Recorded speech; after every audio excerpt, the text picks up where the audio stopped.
Good afternoon students. आज हम लोग स्टार्च पर ऊष्मा के प्रभाव के बारे में अध्ययन करेंगे।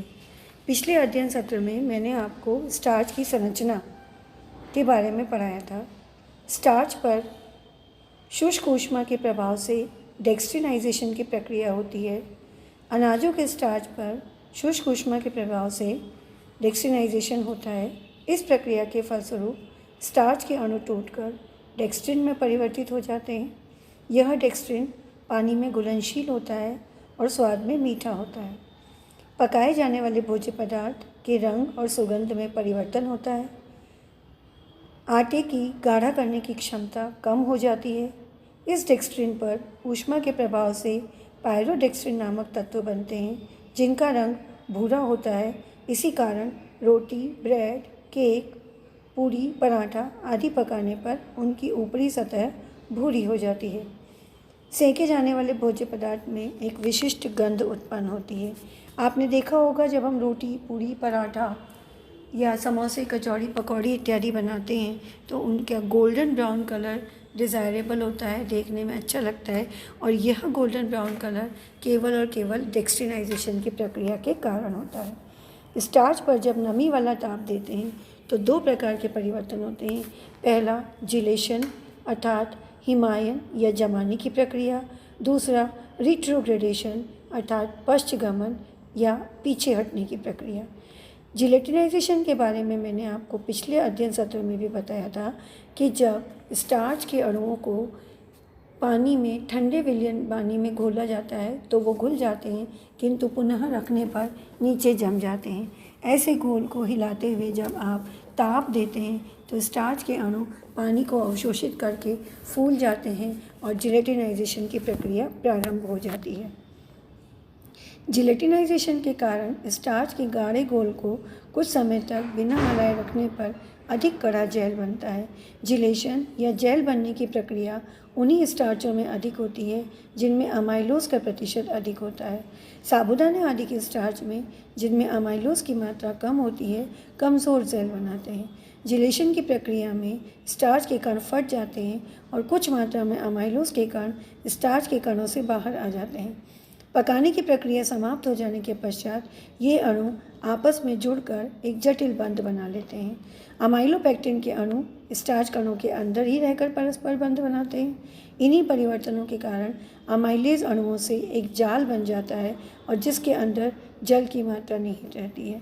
इसी जाल के निर्माण से जेल का गाढ़ापन एवं कड़ापन बढ़ जाता है। जिलेशन की प्रक्रिया पूर्ण होने के पश्चात यदि गाढ़े स्टार्च का घोल कुछ समय के लिए स्थिर रखा जाए तो संग्रहण के दौरान स्टार्च के अणुओं के मध्य परस्पर अतिरिक्त बंध बन जाते हैं। परिणाम स्वरूप अमाइलोज के अणु एक दूसरे की ओर खींचते हैं और जेल में क्रिस्टलीकृत संरचना बन जाती है। जेल के सिकुड़ने के कारण जेल में से द्रव पदार्थ बाहर आ जाता है।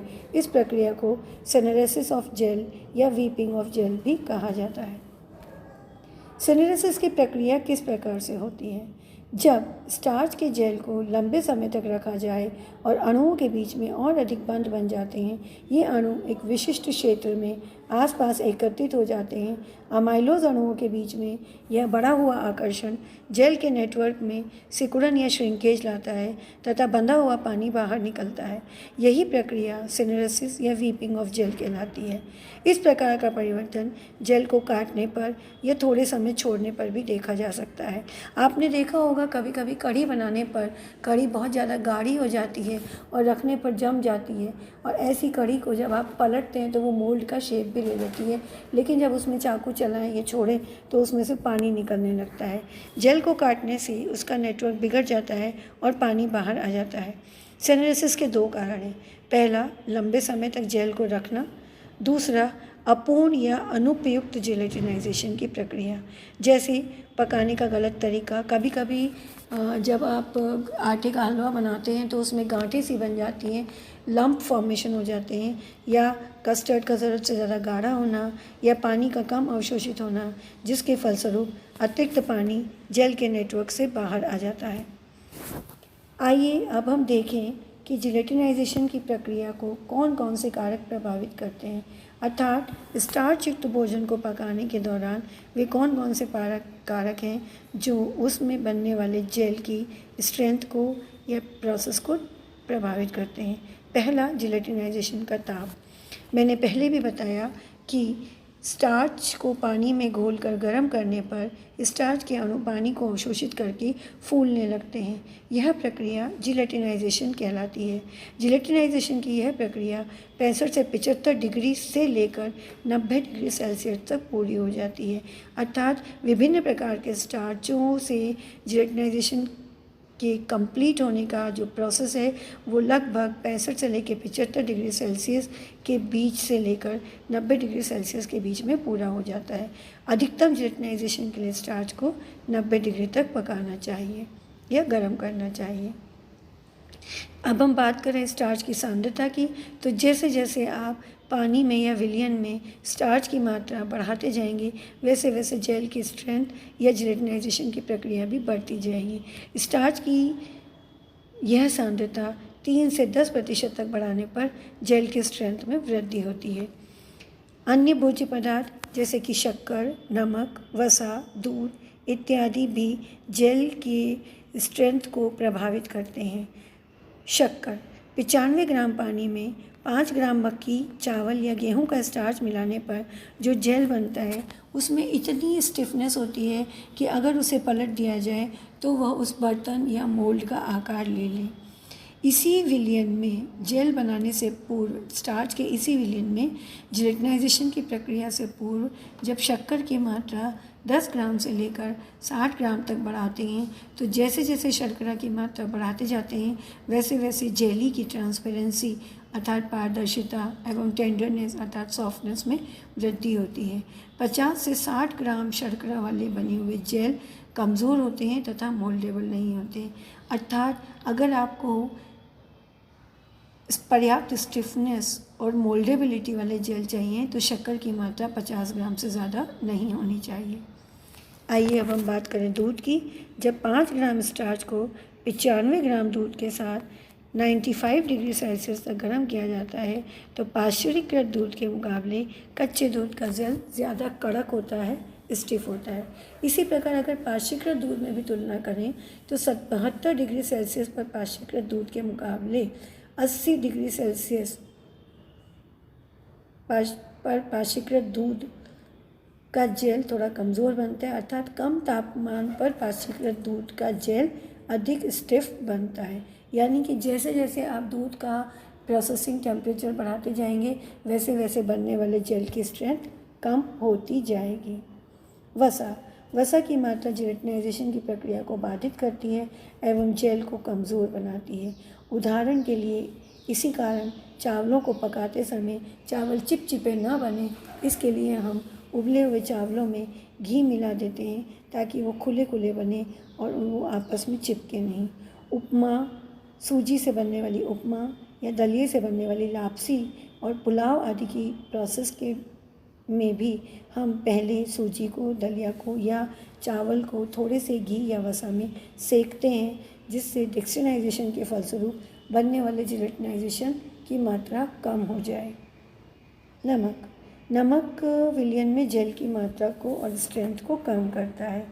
अम्ल, जब गर्म स्टार्च जेल में शक्तिशाली हाइड्रोक्लोरिक अम्ल मिला देते हैं तो वह अत्यंत शीघ्रता से स्टार्च का जल अपघटन कर देता है और जेल तरल अवस्था में आ जाता है।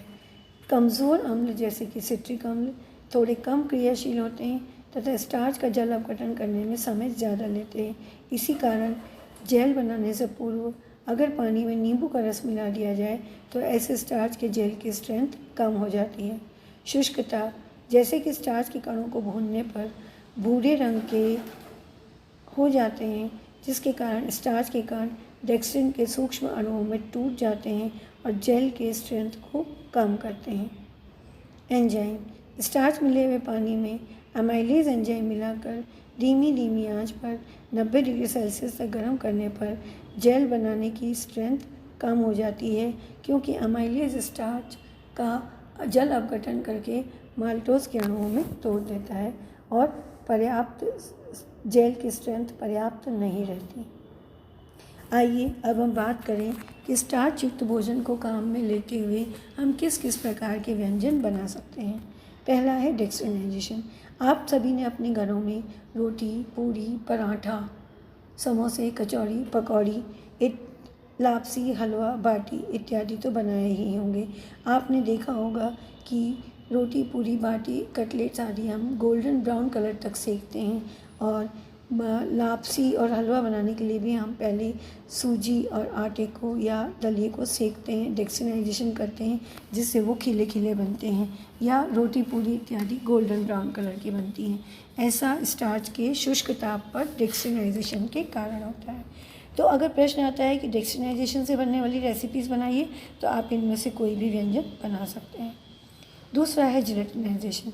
जैसा कि हमने पढ़ा कि नमी वाले ताप पर स्टार्च के कण पानी को अवशोषित करके जिलेटिनाइज हो जाते हैं।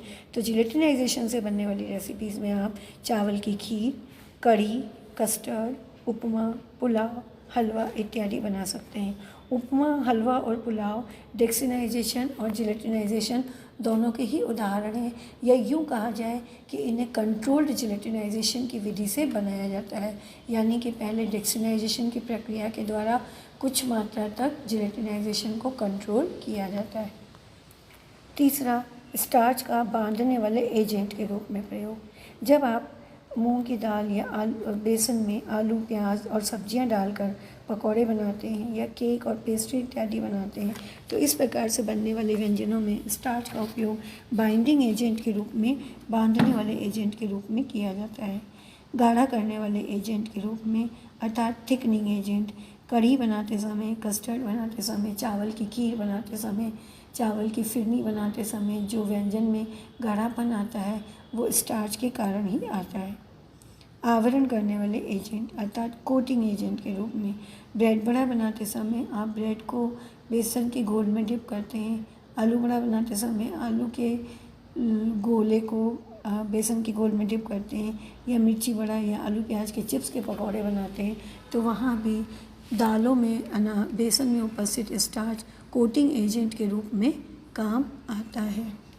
इस प्रकार से आपने देखा कि स्टार्च, विभिन्न प्रकार के स्टार्चों की संरचना आपने देखी, और स्टार्च को पकाने पर शुष्क ताप पर और नमी वाले ताप पर जो डेक्स्ट्रिनाइजेशन और जिलेटिनाइजेशन के परिवर्तन होते हैं वो भी आपने अध्ययन किए। धन्यवाद।